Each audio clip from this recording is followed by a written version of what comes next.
Poštovani gledatelji, Nalazimo se u najjužnijem istarskom gradu. Jednom od malo gradova na svijetu koji imaju arenu, ali jedino mjesto na svijetu koje ima kinovali. Jednom ne tako davno živjela je jedna djevojčica koja je jako voljela glumiti i ići u kino. Uvijek kad bi vani kišilo, ona bi obukla svoj žuti kaput i išla bi s mamom u kino. A ona se zvala Pulica u kaputu. Ali čekaj, pa koja je istinita priča? Pulica u kaputu su dani dječjeg filma. Možda da pozovemo organizatora i pitamo ga. Kako ja mislim, to je nekakav film, zapravo neki događaj u kojem gledamo filmove i veselimo se. Pa Pulica prema Puli, gdje se nalazimo, a u kaputu, ne znam, možda ispod kaputa skriva neke filmove. S nama ovdje je Nataša i ona će nam danas reći što je to zapravo Pulica u kaputu.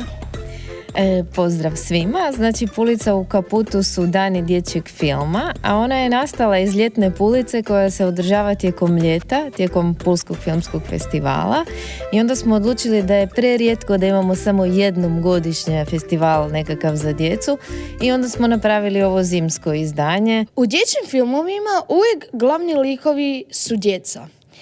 U tim filmovima uvijek djeca rade nešto što inače ne bi radila. Ej, jedno čekam da počne film. Ej, čao cure! Ćao!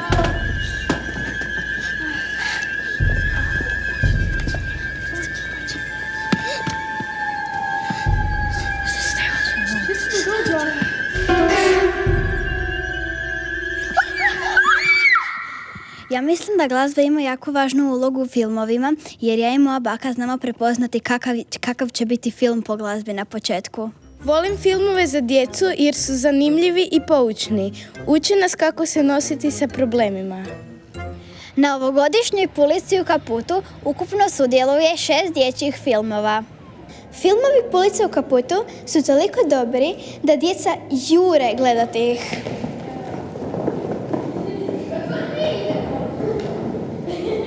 U kaputu ima neka mala pula.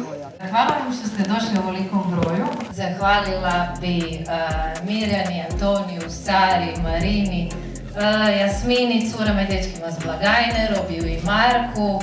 Nadam se da nisam nikoga zaboravila, jer je to ekipa koja je radila marljivo svih ovih tjedana i mjeseci da bismo vam dali ovaj prekrasan program. Prvi dan smo imali stručni skup za učitelje.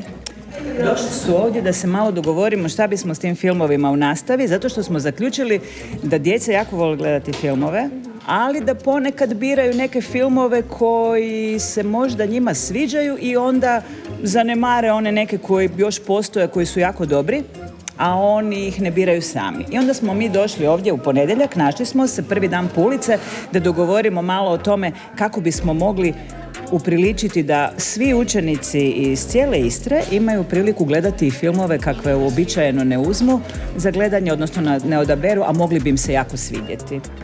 Koji su redovi najpopularniji? Najpopularniji nam je red 7. i 8. Da li volite ovdje raditi kokice? Volim, da, lijepo je zato što ih onda smijem jesti koliko god želim. Tko zna što ovdje radi teta Goga u mraku? Pomažem onima koji ne mogu još čitati, koji ne znaju čitati, da umjesto njih pročitam titlove. Hoćeš li skočiti? Ne znam. Odakle dođe film koji mi gledamo? Znači, ja kao neko ko bira program, gledamo filmove preko kompjutera jer pitamo neke putem maila da nam pošalju, imamo jednu bazu podataka gdje nalazimo filmove i gledamo stranice drugih dječjih festivala koji filmovi su nam zanimljivi. Onda nam oni pošalju takozvane screenere i onda mi odlučimo hoćemo ili nećemo film, a kad to odlučimo onda nam pošalju pravu kopiju koja je nekakav digitalni link, zove se DCP, Digital Cinema Package. I onda naši tehničari to stave na nekakvu mašinu koja se zove server. Server je povezan sa projektorom i onda mi dobijemo sliku na platnu. Mi piace guardare film in cinema. vodke piju grande. Danas mi je najbolji dan i baš slobodan i mogu se opustiti u praznicima. Sada smo došli na radionicu Stop animacije da nešto novo saznamo. Jeste li kao dijete voljeli slikati?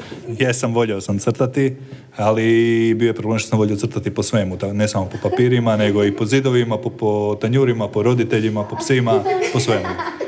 Kako si odlučio doći na ovu radionicu? Pa, mama me natjerala. Rekla je da moram biti kreativan. Nadam se da je to istina.